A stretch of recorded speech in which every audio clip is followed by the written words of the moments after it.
नमस्कार. सर्वांसाठी मोठी बातमी आहे. मान्सूनने आज राज्यात मोठी झेप घेतली असून मान्सून मराठवाडा आणि विदर्भामध्ये पोहोचला आहे. मराठवाड्यातील धाराशिव, बीड, लातूर, नांदेड, हिंगोली आणि परभणी या जिल्ह्यात मान्सून दाखल झालेला आहे.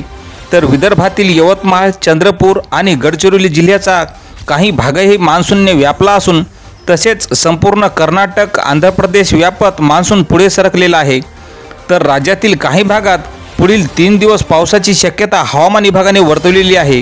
मान्सूनच्या वाटचालीसाठी पोषक हवामान असल्याने मान्सूनने आज मोठी झेप घेतली असून मान्सूनने राज्यात मोठी वाटचाल केलेली आहे. मान्सून मराठवाडा विदर्भात पोहोचले असून अहिल्यानगर, बीड, धाराशिव, लातूर, नांदेड, परभणी या सर्व जिल्हे हे व्यापले असून गडचिरोली जिल्ह्यात मान्सून पोहोचलेला आहे.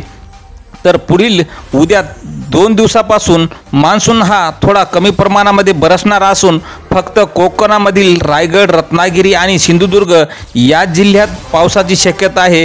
उर्वरित जिल्ह्यात कोणत्याही पावसाची शक्यता अल्पशः राहील अशी शक्यता आज हवामान विभागाने वर्तवलेली असून आज रात्री आणि उद्या मध्य महाराष्ट्र, मराठवाडा आणि विदर्भात काही जिल्ह्यात मध्यम तर काही जिल्ह्यात तुरळक ठिकाणी हलक्या पावसाची शक्यता हवामान खात्याने वर्तवलेली आहे.